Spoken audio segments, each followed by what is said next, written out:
guys, welcome back to our chapter reading. We are continuing The Trumpet of the Swan by E.B. White. Last time when we left off, the swans had found the place that they were going to nest. So let's start with chapter 3 and see what happens next. Chapter 3, A Visitor. One day, almost a week later, the swan slipped quietly into her nest and laid an egg. Each day she tried to deposit one egg in the nest. Sometimes she succeeded, sometimes she didn't. There were now 3 eggs, and she was ready to lay a 4th. As she sat there with her husband, the cob, floating gracefully nearby, she had a strange feeling that she was being watched. It made her uneasy. Birds don't like to be stared at all. They particularly dislike being stared at when they are on a nest. So the swan twisted and turned and peered everywhere. She gazed intently at the point of land that jutted out into the pond near the nest. With her sharp eyes, she searched the nearby shore for signs of an intruder. When she finally saw, gave her the surprise of her life. There, seated on a log on the point of land, was a small boy. He was being very quiet, and he had no gun. "Do you see what I see?" the swan whispered to her husband. "No, what?" "Over there, on that log. It's a boy. Now what are we going to do?" "How did a boy get here?" whispered the cob. "We're deep in the wilds of Canada. There are no human beings for miles around." "That's what I thought too," she replied. "But if that isn't a boy over there on that log, my name isn't Signets. The cob was furious. "We didn't fly all the way north into Canada to get involved with a boy," he said. "We came here to this idyllic spot, this remote little hideaway, so we could enjoy some well-deserved privacy." "Well," said his wife, "I'm sorry to see the boy too, but I must say he's behaving himself. He sees us, but he's not throwing stones. He's not throwing sticks. He's not messing around. He's simply observing." "I do not wish to be observed," complained the cob. "I did not travel all this immense distance into the heart of Canada to be observed. Furthermore, I don't want you to be observed, except by me. You're laying an egg. That is, I hope you are, and you're entitled to privacy. It has been my experience that all boys throw stones and sticks. It's their nature. I'm going over and strike that boy with my powerful wing, and he'll think he's been hit with a billy club. I'll knock him cold out." "Now, just a minute," said the swan. "There's no use starting a fight. This boy's not bothering me at the moment. He's not bothering you either." "But how did he get here?" said the cob, who was no longer talking in a whisper, but was beginning to shout. "How did he get here? Boys can't fly, and there are no roads in this part of Canada. We're 50 miles from the nearest highway." "Maybe he's lost," said the swan. "Maybe he's starving to death. Maybe he wants to rob the nest and eat the eggs. But I doubt it. He doesn't look hungry. Anyway, I've started this nest, and I have 3 beautiful eggs, and the boy's behaving himself at the moment, and I intend to go right ahead and try for a 4th egg." "Good luck, my love," said the cob. "I shall be here at your side to defend you if anything happens. Lay the egg." For the next hour, the cob paddled slowly around and around the tiny island, keeping watch. His wife remained quietly on the nest. Sam sat on his log, hardly moving a muscle. He was spellbound at the sight of the swans. They were the biggest water birds he had ever seen. He had heard their trumpeting and had searched the woods and swamps until he had found the pond and located the nest. Sam knew enough about birds to know that these were trumpeters. Sam always felt happy when he was in the wild place among wild creatures. Sitting on his log, watching the swans, he had the same good feeling some people get when they're sitting in church. After he had watched for an hour, Sam got up. He walked slowly and quietly away, putting one foot straight ahead of the other, Indian fashion, hardly making a sound. The swans watched him go. When the female left the nest, she turned and looked back. There, lying safely in the soft feathers at the bottom of the nest, was the 4th egg. The cob waddled out onto the island and looked in the nest. "A masterpiece," he said. "An egg of supreme beauty and perfect proportions. I would say that egg is almost 5 inches in length." His wife was pleased. When the swan had laid 5 eggs, she felt satisfied. She gazed at them proudly. Then she settled herself on the nest to keep her eggs warm. Carefully, she reached down with her bill and poked each egg until it was just in the right spot to receive the heat from her body. The cob cruised around close by to keep her company and protect her from enemies. He knew that a fox prowled somewhere in the woods, and he had heard him barking on nights when the hunting was good. Days passed, and still the swan sat quietly on the 5 eggs. Nights passed. She sat and sat, giving her warmth to the eggs. No one disturbed her. The boy was gone. Perhaps he would never come back. Inside of each egg, something was happening that she couldn't see. A little swan was taking shape. As the weeks went by, the days grew longer, the nights grew shorter. When a rainy day came, the swan just sat still and let it rain. "My dear," said her husband the cob one afternoon, "do you never find your duties onerous or irksome? Do you never tire of sitting in one place and in one position, covering the eggs with no diversions, no pleasures, no escapades or capers? Do you never suffer from boredom?" "No," replied his wife, "not really." "Isn't it uncomfortable to sit on eggs?" "Yes, it is," replied the wife, "but I can put up with a certain amount of discomfort for the sake of bringing young swans into the world." "Do you know how many more days you must sit?" he asked.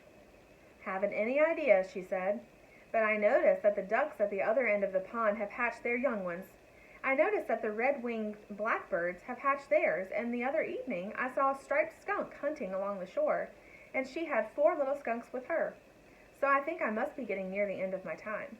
With any luck, we will soon be able to see our children, our beautiful Signets." "Don't you ever feel the pangs of hunger, or suffer the tortures of thirst?" asked the cob. "Yes, I do," said his mate. "As a matter of fact, I could use a drink right now." The afternoon was warm, the sun was bright. The swan decided she could safely leave her eggs for a few minutes. She stood up. First, she pushed some loose feathers around the eggs, hiding them from view, and giving them a warm covering in her absence. Then she stepped off the nest and entered the water. She took several quick drinks. Then she glided over to a shallow place, thrust her head under water, and pulled up tender greens from the bottom. She took a bath by tossing water over herself. Then she waddled out onto the grassy bank and stood there, preening her feathers.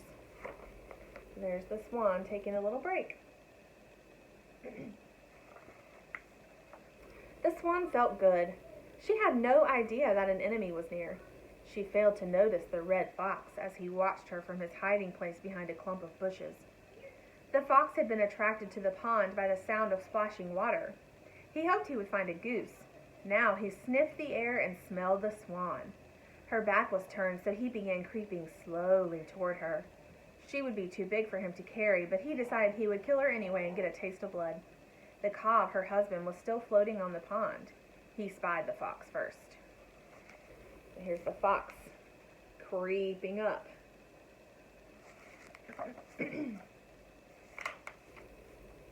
"Look out!" he trumpeted. "Look out for the fox who's creeping toward you even as I speak. His eyes bright, his bushy tail out straight, his mind lusting for your blood, his belly almost touching the ground. You're in grave danger, and we must act immediately." While the cob was making his elegant speech of warning, something happened that surprised everybody. Just as the fox was about to spring and sink his teeth into the swan's neck, a stick came hurtling through the air. It struck the fox full on the nose, and he turned and ran away. The 2 swans couldn't imagine what had happened. Then they noticed a movement in the bushes. Out stepped Sam Beaver, the boy who had visited them a month ago. Sam was grinning. In his hand he held another stick in case the fox should return, but the fox was in no mood to return. He had a very sore nose, and he had lost his appetite for fresh swan. "Hello," said Sam in a low voice. "Coo-hoo, coo-hoo," replied the cob. "Coo-hoo," said his wife. The pond rang with the trumpet sounds, sounds of triumph over the fox, sounds of victory and gladness.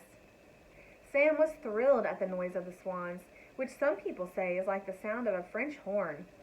He walked slowly around the shore of the little point of land near the island and sat down on his log.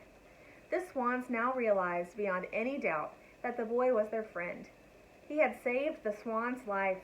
He had been in the right place at the right time with the right ammunition. The swans felt grateful. The cob swam over toward Sam, climbed up out of the pond, and stood close to the boy, looking at him in a friendly way and arching his neck gracefully. Once he ran his neck out so far, cautiously, he almost touched the boy. Sam never moved a muscle. His heart thumped from excitement and joy. The female paddled back to her nest and returned to the job of warming the eggs. She felt lucky to be alive. That night, before Sam crawled into his bunk at camp, he got out his notebook and found a pencil. This is what he wrote. I don't know of anything in the entire world more wonderful to look at than a nest with eggs in it. An egg, because it contains life, is the most perfect thing there is. It's beautiful and mysterious. An egg is a far finer thing than a tennis ball or a cake of soap. A tennis ball will always be just a tennis ball. A cake of soap will always just be a cake of soap until it gets so small nobody wants it and then they throw it away. But an egg will someday be a living creature. A swan's egg will open and out will come a little swan. A nest is almost as wonderful and mysterious as an egg. How does a bird know how to make a nest? Nobody ever taught her. How does a bird know how to build a nest? Sam closed his notebook, said goodnight to his father, blew out his lamp, and climbed into his bunk. He lay there wondering how a bird knows how to build a nest. Pretty soon his eyes closed and he was asleep. Chapter 4, The Signets. During the night, the swan thought she heard a piping sound from the eggs, and in the hour just before dawn, she was sure she felt a slight movement under her breast, as though a tiny body were wiggling there. Perhaps the eggs at last were hatching. Eggs, of course, can't wiggle, so the swan decided she must have something under her that wasn't an egg. She sat perfectly still, listening and waiting. The cob floated nearby, keeping watch. A little swan enclosed in an egg has a hard time getting out. It would never get out if nature had not provided it with two important things: a powerful neck muscle and a small dagger tooth in the tip of its bill. This tooth is sharp, and the baby swan uses it to poke a hole in the tough shell of an egg. Once the hole is made, the rest is easy. The cygnet can breathe now. It just keeps wiggling until it wiggles free. The cob was expecting to become a father any minute now. The idea of fatherhood made him feel poetical and proud. He began to talk to his wife. Here I glide, swan-like, he said, while earth is bathed in wonder and beauty. Now slowly the light of day comes into our sky. A mist hangs low over the pond. The mist rises slowly like steam from a kettle while I glide, swan-like, while eggs hatch, while young swans come into existence. I glide and glide. The light strengthens. The air becomes warmer. Gradually the mist disappears. I glide, swan-like. Birds sing their early song. Frogs that have croaked in the night stop croaking and are silent. Still I glide, ceaselessly, like a swan. Of course you glide like a swan, said his wife. How else could you glide? You couldn't glide like a moose, could you? Well, no, that's quite true. Thank you, my dear, for correcting me. The cob felt taken aback by his mate's common-sense remark. He enjoyed speaking in fancy phrases and graceful language, and he liked to think of himself as gliding swan-like. He decided he'd better do more gliding and less talking. All morning long, the swan heard the pipping of the shells, and every once in a while, she felt something wriggle beneath her in the nest. It was an odd sensation. The eggs had been quiet for so many, many days, 35 days in all, and now, at last, they were stirring with life. She knew that the proper thing to do was to sit still. Late in the afternoon, the swan was rewarded for her patience. She gazed down, and there, pushing her feathers aside, came a tiny head, the first baby, the first cygnet. It was soft and downy. Unlike its parents, it was gray. Its feet and legs were the color of mustard. Its eyes were bright. On unsteady legs, it pushed its way up until it stood beside its mother, looking around at the world it was seeing for the first time. Its mother spoke softly to it, and it was glad to hear her voice. It was glad to breathe the air after being cooped up so long inside an egg. The cob, who had been watching intently all day, saw the little head appear. His heart leapt with joy. "A cygnet!" he cried. "A cygnet at last! I'm a father with all the pleasant duties and awesome responsibilities of fatherhood. Oh, blessed little son of mine, how good it is to see your face peering through the protecting feathers of your mother's breast, under these fair skies with the pond so quiet and peaceful in the long light of afternoon." "What makes you think it's a son?" inquired his wife. For all you know, it's a daughter. Anyway, it's a cygnet, and it's alive and healthy. I can feel others under me, too. Perhaps we'll get a good hatch. We may even get all 5. We'll know by tomorrow. I have every confidence that we will, said the cob. Next morning, very early, Sam Beaver crawled out of his bunk while his father was still asleep. Sam dressed and lit a fire in the stove. He fried a few strips of bacon and toasted 2 slices of bread, poured a glass of milk, and sat down and ate breakfast. When he was through, he found a pencil and paper and wrote a note. I've gone for a walk. We'll be back for lunch. Sam left the note where his father would find it. Then he took his field glasses and his compass, fastened his hunting knife to his belt, and set out through the woods and over the swamp to the pond where the swans lived. He approached the pond cautiously, his field glasses slung over his shoulder. It was still only a little after 7 o'clock. The sun was pale, the air was chill. The morning smelled delicious. When he reached his log, Sam sat down and adjusted his glasses. Seen through the glasses, the nesting swan appeared to be only a few feet away. She was sitting very close, not moving. The cob was nearby. Both birds were listening and waiting. Both birds saw Sam, but they didn't mind his being there. In fact, they rather liked it. They were surprised at the field glasses, though. The boy seems to have very big eyes today, whispered the cob. His eyes are enormous. I think those big eyes are actually a pair of field glasses, replied the swan. I'm not sure, but I think that when a person looks through field glasses, everything appears closer and bigger. Will the boy's glasses make me appear even larger than I am? Asked the cob hopefully. I think so, said the swan. Oh, well, I like that, said the cob. I like that very much. Perhaps the boy's glasses will make me appear not only larger than I am, but even more graceful than I am. Do you think so? It's possible, said his wife, but it's not likely. You'd better not get too graceful. It might go to your head. You're quite a vain bird. All swans are vain, said the cob. It's right for swans to feel proud, graceful. That's what swans are for. Sam could not make out what the swans were saying. He merely knew they were having a conversation, and just hearing them talk stirred his blood. It satisfied him to be keeping company with these 2 great birds in the wilderness.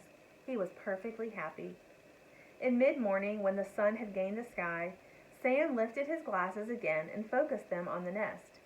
At last he saw what he had come to see, a tiny head thrusting through the mother's feathers, the head of a baby trumpeter. The youngster scrambled up onto the edge of the nest. Sam could see its gray head and neck, its body covered with soft down, its yellow legs and feet with their webs for swimming. Soon another cygnet appeared, then another. Then the first one worked his way down into his mother's feathers again for warmth. Then one tried to climb up his mother's back, but her feathers were slippery, and he slid off and settled himself neatly at her side. The swan just sat and sat, enjoying her babies, watching them gain the use of their wings. An hour went by. One of the cygnets, more daring than the others, left the nest and teetered around on the shore of the little island. When this happened, the mother swan stood up. She decided the time had come to lead her children into the water. Come on, she said, and stay together. Note carefully what I do, and then you do the same. Swimming is easy.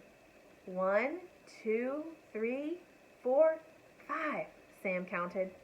1, 2, 3, 4, 5. 5 cygnets, just as sure as I'm alive. The cob, as he saw his children approach the water, felt that he should act like a father. He began making a speech. Welcome to the pond and the swamp adjacent, he said. Welcome to the world that contains this lonely pond and this splendid marsh, unspoiled and wild. Welcome to sunlight and shadow, wind and weather. Welcome to water. The water is a swan's particular element, as you will soon discover. Swimming is no problem for a swan. Welcome to danger, which you must guard against. The vile fox with his stealthy tread and sharp teeth, the offensive otter who swims up under you and tries to grab you by the leg, the stinking skunk who hunts by night and blends with the shadows, the coyote who hunts and howls and is bigger than a fox. Beware of lead pellets that lie on the bottom of the ponds, left there by the guns of hunters. Don't eat them, they'll poison you. Be vigilant, be strong, be brave, be graceful, and always follow me. I will go first, then you will come along in single file, and your devoted mother will bring up the rear. Enter the water quietly and confidently. The mother swan, glad the speech was over, stepped into the water and called her little ones. The cygnets gazed for a second at the water, then tottered forward, gave a jump, and were afloat. The water felt good. Swimming was simple, nothing to it. The water was good to drink. Each baby dipped up a mouthful. Their happy father arched his long, graceful neck over and around them protectively. Then he set off very slowly, with the cygnets following along in single file. Their mother brought up the rear. "What a sight!" Sam said to himself. "What a terrific sight! 7 trumpeters all in a line, 5 of them just out of the egg. This is my lucky day." He hardly noticed how stiff he had become from sitting so long on the log. Like all fathers, the cob wanted to show off his children to somebody, so he led the cygnets to where Sam was. They all stepped out of the water and stood in front of the boy, all but the mother swan. She stayed behind. "Coo-hoo!" said the cob. "Hello," said Sam, who hadn't expected anything like this and hardly dared breathe. The first cygnet looked at Sam and said, "Beep." The second cygnet looked at Sam and said, "Beep." The third cygnet greeted Sam the same way. So did the fourth. The fifth cygnet was different. He opened his mouth but didn't say anything. He made an effort to say beep, but no sound came. So instead, he stuck his little neck out, took hold of one of Sam's shoelaces, and gave it a pull. He tugged at the lace for a moment. It came untied. Then he let it go. It was like a greeting. Sam grinned. The cob now looked worried. He ran his long white neck between the cygnets and the boy, and guided the babies back to the water and to their mother. "Follow me," said the cob, and he led them off, full of grace and bursting with pride. So there's the cob with all the baby cygnets. He's introducing them to Sam. When the mother thought her young ones had had enough swimming and might be chilly, she stepped out onto a sandy shore and squatted down and called them. They quickly followed her out of the pond and burrowed down under the feathers to get warm. In a moment, there wasn't a cygnet in sight. At noon, Sam got up and walked back to camp, his mind full of what he had seen. Next day, he and his father heard Shorty's motor in the sky and saw the plane approaching. They grabbed their duffel bags. "Goodbye, camp. See you in the fall," said Mr. Beaver, as he shut the door and gave it a pat. He and Sam climbed into the plane and were soon aloft on their way home to Montana. Mr. Beaver did not know that his son had seen a trumpeter swan bring off her young ones. Sam kept that matter to himself. "If I live to be 100 years old," thought Sam, "I'll never forget what it feels like to have my shoelace pulled by a baby swan." Sam and his father were late arriving home at the ranch, but late as it was, Sam got out his diary before he turned in for the night. He wrote, "There are 5 cygnets. They're sort of a dirty brownish-gray color, but very cute. Their legs are yellow like mustard. The old cob led them right up to me. I wasn't expecting this, but I kept very still. 4 of the babies said beep. The 5th one tried to, but he couldn't. He took hold of my shoelace as though I was a worm and gave it a tug and untied it. I wonder what I'm going to be when I grow up." He switched off the light, pulled the sheet up over his head, and fell asleep wondering what he was going to be when he grew up. All right, guys, that's all for today. We will pick up next time with Chapter 5 and see what happens next.